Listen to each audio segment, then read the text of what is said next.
gente fala agora, gente, sobre mais um presentinho de Natal para cada um de vocês que nos acompanha. Afinal de contas, teve a prisão revogada pelo ministro Gilmar Mendes do ex-governador do Rio de Janeiro, Sérgio Cabral. Cabral vai ser solto hoje, segunda-feira, por decisão do Supremo Tribunal Federal e deverá cumprir regime domiciliar.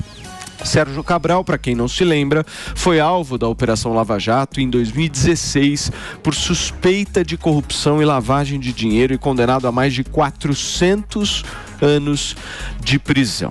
A repórter Nani Cox preparou uma reportagem com o professor de Direito Penal Maurício Januzzi para explicar melhor para a gente essa história. A revogação da prisão preventiva do ex-governador do Rio de Janeiro, Sérgio Cabral, representa o enterro da Operação Lava Jato. Essa é a avaliação do especialista em direito penal, Maurício Januzzi. O velório e o enterro formal da Operação Lava Jato. Em outras palavras, operação que teve o seu cunho e compromisso, de acabar com a corrupção no país, que faz com que efetivamente e infelizmente seja sepultada por uma questão de competência da Justiça Federal, da 13ª Vara Criminal Federal de Curitiba, é solto um indivíduo que em outros crimes, inclusive daqueles que estavam no foro competente, que é o do Rio de Janeiro, foi condenado e confessou, réu confesso, nos crimes praticados. Na última sexta-feira, a segunda turma do Supremo Tribunal Federal formou maioria para revogar a última ordem de prisão preventiva contra Cabral. O decano da corte, o ministro Gilmar Mendes, foi quem deu o voto que desempatou o julgamento. Cabral havia sido condenado a 400 anos de prisão após confessar o recebimento de propina nos 8 anos de mandato como governador. Ele cumpriu pouco mais de 6. O advogado Maurício Januzzi afirma que o Ministério Público Federal ainda pode apresentar recurso e acredita que a decisão pode ser revertida diante da repercussão negativa. Mas esta reversão só pode ser tomada pelo próprio Supremo, uma vez que foi a segunda turma do Supremo Tribunal Federal que votou por 3-2, e isso pode ser objeto, pelo Ministério Público Federal, de um recurso para o plenário.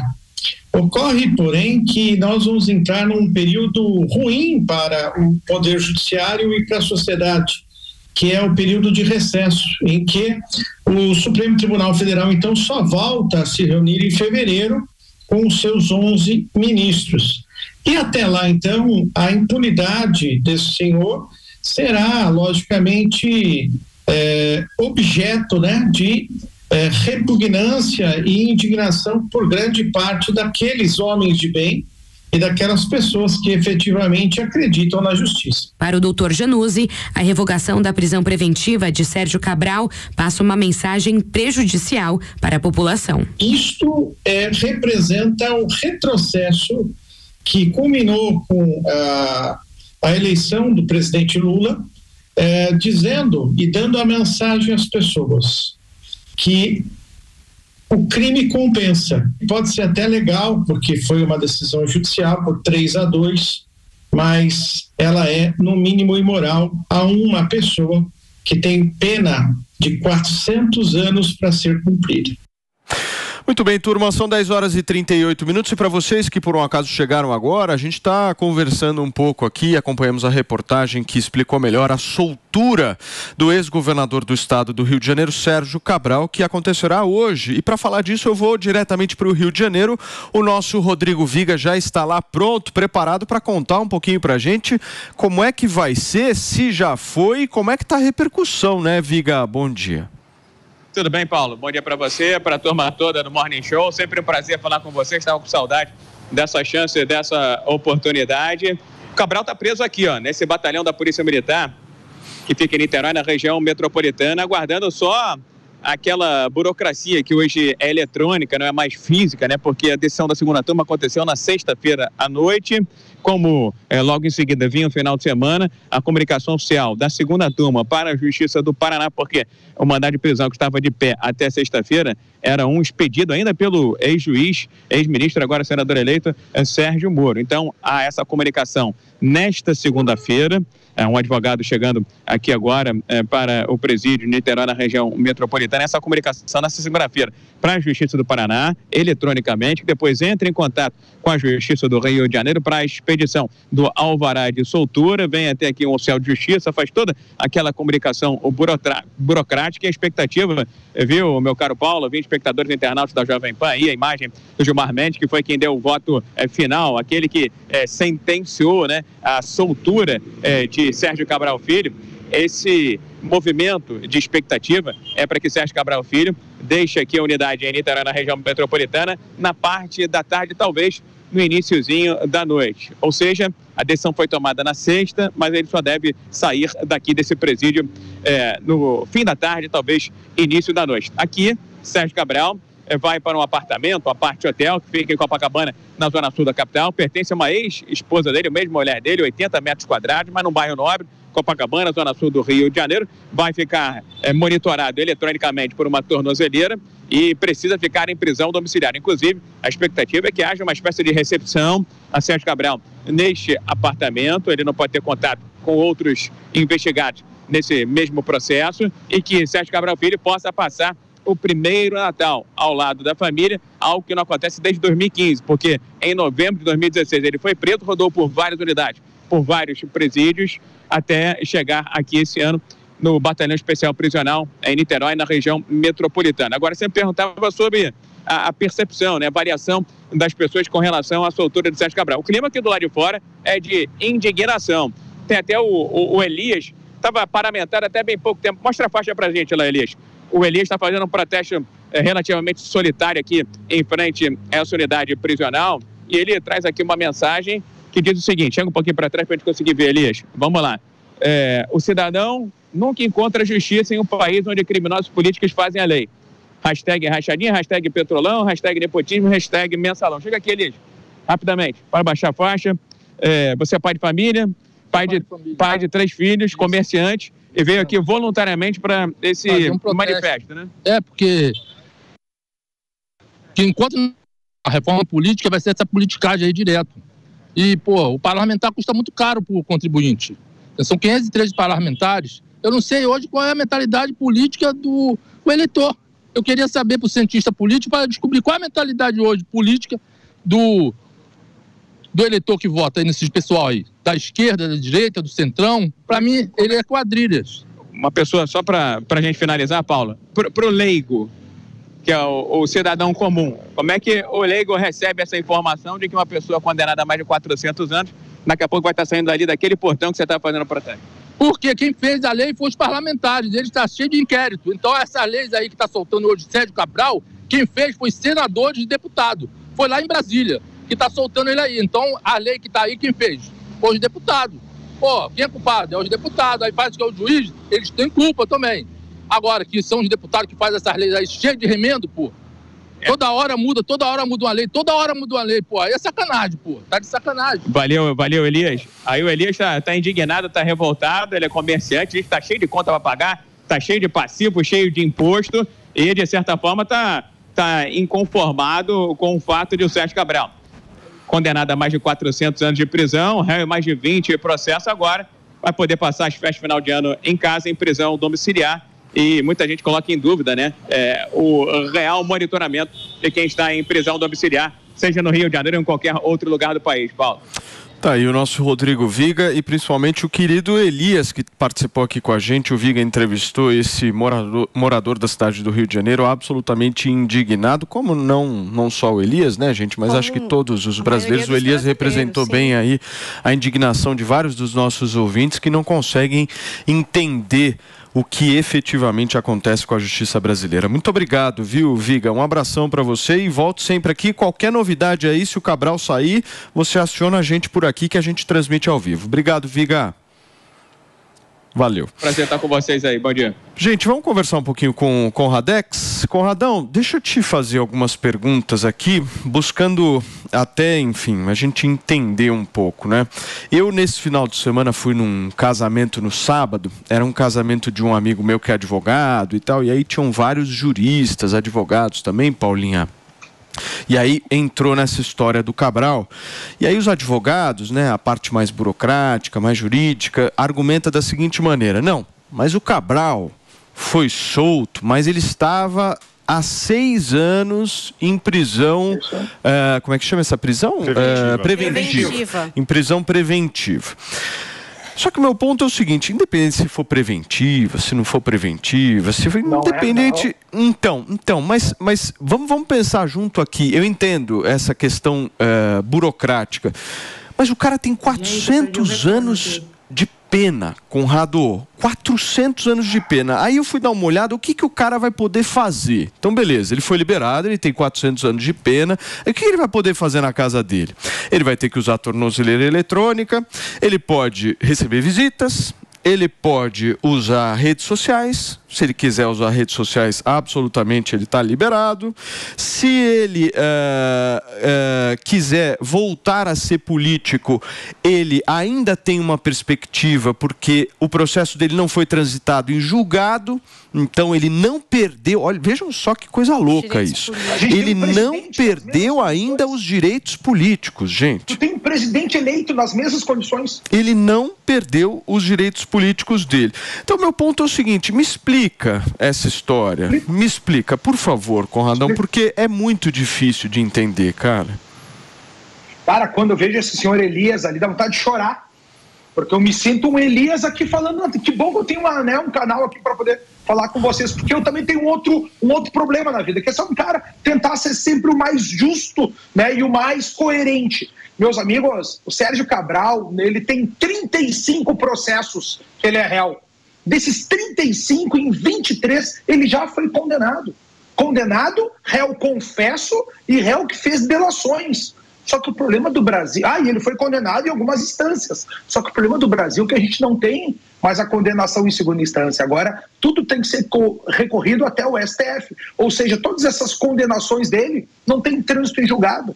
E se não tem um trânsito em julgado, ele não pode ficar preso, ainda mais preventivamente, que é um arrepio. O cara está preso há 6 anos. Sem ter uma condenação total. Esse é o problema do Brasil. Tu entende? Então eu aqui tenho que dizer, olha só, se eu sou juiz num caso desses, segundo o que diz a lei, não é o meu bom senso, não é o que a gente está vendo, tá? Eu solto o Sérgio Cabral também. Porque ele não pode ficar preso preventivamente 6 anos num processo que ele já foi condenado, só não foi mais condenado porque a nossa justiça é lenta. O Gilmar Mendes julga na calada da noite. O Xandão, o Alexandre de Moraes, desculpa, não gosto de chamar de Xandão porque eu acho pejorativo dar apelidos, faz decisões ali, quando bem quer, monocráticas, como tu bem falou, 80% das nossas condenações. O problema, Paulo, de tudo isso é ter um índiozinho preso sem processo legal. Tem um índiozinho preso, tá lá preso agora, e ele não tá solto. Tu entende que alguém que roubou a nação, fazia festa com os guardanapos na cabeça, dava joias e mais joias pra mulher, botou a família toda na treta, tem 35 processos. Pode se defender, esse cara tá em prisão domiciliar em casa, porque ele não tá solto, tá em prisão domiciliar em casa, tá cumprindo a pena nos limites legais que diz o nosso Código de Processo Penal. Agora tem um índiozinho preso que não teve o devido processo legal, não pôde se defender, não tem acesso aos autos. Quantas pessoas a gente vê no Brasil assim?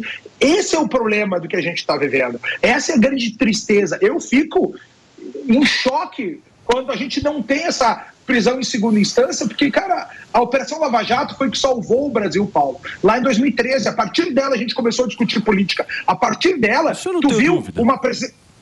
Não, mas só pra gente encerrar, vocês estão chocados com o Sérgio Cabral, direitos políticos? Mas a gente tem um presidente eleito, que foi a mesma coisa do Sérgio Cabral, ainda está eleito. Mas o Conrado, foi protegido pelo TSE. O ponto é o seguinte, que aí cabe uma discussão. Se a gente entrar nessa história de que a prisão preventiva já estava há muito tempo, 6 anos, a lei ela não é clara em relação a essa questão da preventiva, né? E o meu ponto é o seguinte, se for de alguma forma, olha só o raciocínio que eu quero fazer, se for para a gente ficar de alguma forma, atenuando o tempo inteiro as prisões de quem tem 400 anos de pena. Não estou falando ele não tem 400 anos. Tem, claro que tem. Não tem. Ele tem 400 de pena, sim. O processo não se encerrou, ele não tem esses 400 anos. Ele ainda pode... Essa é a parte mais horrível dessa história. Ele foi condenado, ele é réu, confesso, ele não tem 430 anos de pena. Isso é lorota para o povo ouvir aí, tá? Porque ele, na realidade, ele pode continuar recorrendo ainda. Esse é o absurdo, Paulo. Eu acho o seguinte, tem que soltar todo mundo, Zoe. É melhor soltar todo mundo, porque, aí vai ficar o tempo inteiro nesse argumento jurídico pra lá, jurídico pra cá. Essa é a sensação da impunidade. Solta todo mundo e tá tudo certo. Vambora pro Réveillon, solta todo mundo. Não, se é pra ser assim... Mas soltaram todo mundo. O único que faltava era o Cabral. É isso aí. O principal, o chefe da quadrilha, colocaram ele no pedestal, tá aí no pedestal, daqui a pouco vai governar o Brasil, daqui menos de um mês.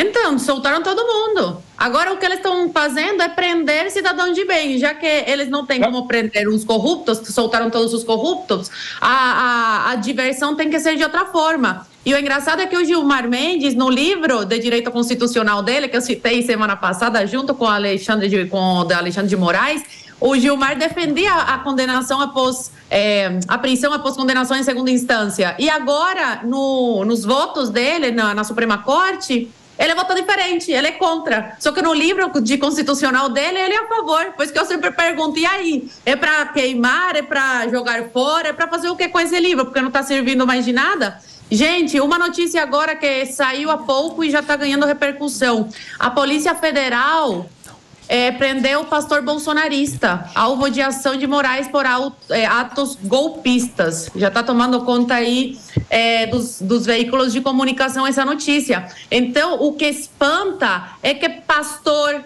índio, cidadão de bem, pai de família, estão sendo presos por atos antidemocráticos, considerados atos antidemocráticos, porque vão contra o que o Todo-Poderoso acredita. E então os corruptos, aqueles que roubaram, estão sendo soltos. Os traficantes estão tendo direito a habeas corpus, estão aí andando pelas ruas. E aí a pergunta que eu deixo: temos que virar criminosos? Temos que saquear o Brasil? Temos que roubar o povo brasileiro? Temos que mandar dinheiro para ditaduras? Temos que virar traficantes? Temos que assaltar na Paulista? Temos que matar alguém com uma arma para roubar o celular para ser considerado cidadão de bem e estar solto? Porque agora o que virou crime no Brasil é ser bolsonarista. Se a pessoa é bolsonarista, a pessoa vai ser presa, a pessoa vai perder rede social, a pessoa vai ser perseguida. Se a pessoa for para as ruas pedir um direito constitucional, que é democracia, né, pacificação aí entre os três poderes, está virando crime? Temos que virar criminosos? Olha a confusão. O que é crime no Brasil atualmente? Ser cidadão de bem, pedir democracia. Agora, o que é certo? Roubar, matar, assaltar os cofres públicos, isso virou certo. Então, para a gente não ser perseguido, deixa eu ver se eu entendi, para a gente não ser perseguido hoje no Brasil, a gente tem que ser igual a turma do PT, ser igual o Cabral, ser igual o André do Rap, que teve habeas corpus aí. Baixar a cabeça para o sistema. Então, a gente tem que fazer parte do sistema, dessa sujeirada toda, para ser considerado cidadão de bem. Agora, se eu sou uma mãe de família, tia, um pai de família e estou me manifestando pacificamente, eu sou considerado um criminoso. Vocês percebem a loucura, o grau de inversão que a gente tá vivendo hoje no país, onde criminoso é solto e cidadão de bem e índio e pastor é preso por pedir um direito fundamental, que é o de livre expressão? Vocês percebem a loucura? O Brasil está de cabeça para baixo. E o que assusta é pessoas não conseguirem entender, passarem pano para isso. O Cabral, gente, o cara foi condenado 425 anos de prisão. E as pessoas conseguem passar pano para essa decisão que o Gilmar tomou agora. Agora, para os bolsonaristas, para as pessoas que estão nas ruas pedindo liberdade, não, esses aí merecem a prisão. Esses estão cometendo um crime gravíssimo de pedir liberdade, que eu decidi que a Suprema Corte não passe aí dos limites e se atenha ao que a Constituição fala. Então, assim, é uma loucura. Como a gente vai explicar isso daqui 30 anos para os meus filhos, para os meus netos? Como é que a gente vai explicar a loucura que tem esse país? E se fosse apenas esses que estão tomando essas decisões, mas não, eles têm respaldo de algumas pessoas da população.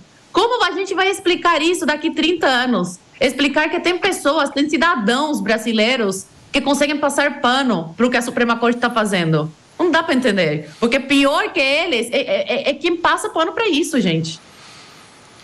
Muito bem, gente, são 10 horas e 55 minutos para vocês que nos acompanham. Nós estamos discutindo aqui no Morning Show a soltura do ex-governador do estado do Rio de Janeiro, Sérgio Cabral, o último, meu querido Mastro. Olha só, eu estava dando uma olhada aqui sobre essa história das prisões preventivas, Conradex. Não tem nada definido em relação a prazo e tal, veja só. Não tem, mas isso é o horror da coisa. Então, dá uma olhada, ó. As prisões preventivas não têm prazo nenhum definido. O que a lei diz é que elas precisam ser revistas a cada 90 dias pelo juiz responsável e podem ser determinadas a cada 90 dias para evitar interferências em investigações ou a continuidade de crimes. Sim. Certo, meu querido Mastro? E aí é o seguinte, o Cabral ficou 6 anos na prisão, mas não conta nenhum dia da possível pena dele, porque o Supremo Tribunal Federal definiu que só passa a valer a contagem da pena depois do trânsito em julgado. Então, esses 6 anos, enfim. Você quer só complementar alguma coisa, Conradão? Por favor. Claro. Meus amigos, mas olha só os absurdos que a gente pode dizer. Então, esse indiozinho que está preso, ele pode ter a prisão preventiva dele sendo reestruturada a cada 90 dias, ele pode ficar preso ad infinito sem processo? Você tem que, olha só, pau que bate em Francisco, bate em Chico. Eu estou sendo aqui, se eu fosse juiz, a decisão é essa, preventiva não pode, imagina se há 90 dias tu pode ficar postergando ela, a gente está falando aqui de inúmeras postergações contra o Cabral. Ah, tá, com o Cabral pode. Agora, se a Zoe for presa, se eu for preso, se o Paulo for preso, nós vamos autorizar ficar uma preventiva sendo reestruturada a cada 90 dias ad infinitum? Isso não é justo, meus amigos. Quer nós gostamos, quer não. Nosso problema aqui, para encerrar, é a execução penal. É a gente ter, o que a Zoe falou muito bem, a gente tinha uma justiça que fazia que a execução penal, a partir do julgamento em segunda instância, agora a gente está em instâncias infinitas. Se o bandido roubar a nação, roubar bastante, tiver bastante dinheiro para pagar um advogado, ele nunca vai preso e se torna até mesmo presidente da nação, como a gente está vendo acontecer agora. A Zoe falou muito bem, vamos soltar todo mundo? Já soltaram. O Cabral era o último que estava preso. Está feito aí o país da piada pronta o brasileiro vem sendo abusado de todas as formas possíveis. Caio, por favor. Quem se lembra aqui, recente da viagem dos ministros para Nova York, e uma mulher muito educada abordou Gilmar Mendes. Não, além disso, uma mulher muito educada abordou Gilmar Mendes e perguntou para ele se o crime compensava no Brasil. Eu acredito que essa mulher talvez tenha perguntado para a pessoa errada. Ela deveria ter perguntado para o traficante Celcinho da Vila, que foi solto pelo STF. Ela deveria ter perguntado para o traficante André do Rep, que foi solto pelo STF. E agora acredito que ela deva ter a oportunidade de encontrar o Cabral e perguntá-lo se o crime compensa no Brasil. Porque com certeza eles seriam unânimes, todos, em dizer que sim, o crime compensa. O Brasil é o lugar que trata o bandido muito bem. Porque aqui vale tudo. Aqui vale roubar, aqui vale assaltar, aqui vale traficar e tá tudo bem. Agora não se atreva, em momento nenhum, questionar lisura em democracia. Porque aí sim, aí você se tornará um bandido da pior espécie e será perseguido pela Suprema Corte e por todos os juízes, inclusive pelas polícias, que é o que a gente tem assistido aqui, cumprimento de mandatos de Polícia Federal, sem número de processo. Então, não se atreva de maneira nenhuma questionar os ditadores, mas, se quiser, pelo menos é o recado que estão passando para nós, se quiser roubar, praticar atos de corrupção, traficar, se tornar o maior traficante da década, com certeza você poderá ter a possibilidade de se livrar do sistema. Mas não se atreva a discutir o que eles, os ditadores, entendem por democracia, porque senão você não terá chance de se salvar. Meus amigos, vamos nessa, né? São 10 horas e 59 minutos. O Cabral até vai ter profissão saindo da cadeia, ô Paulinha. Sabe qual vai ser? Qual vai ser? Tuiteiro. Consultor político. Consultor político. Maravilhoso. Pensando o quê, meu querido Felipe Campos? Maravilhoso. O poste fazendo consultoria, xixi. irmão. Olha, o poste faz xixi no cachorro aqui no Brasil. É maravilhoso, né? Não faz mesmo, Conrado? Faço. Não, Felipe, tu tá cada vez melhor. Como é que não era teu amigo antes, Felipe? Dureza.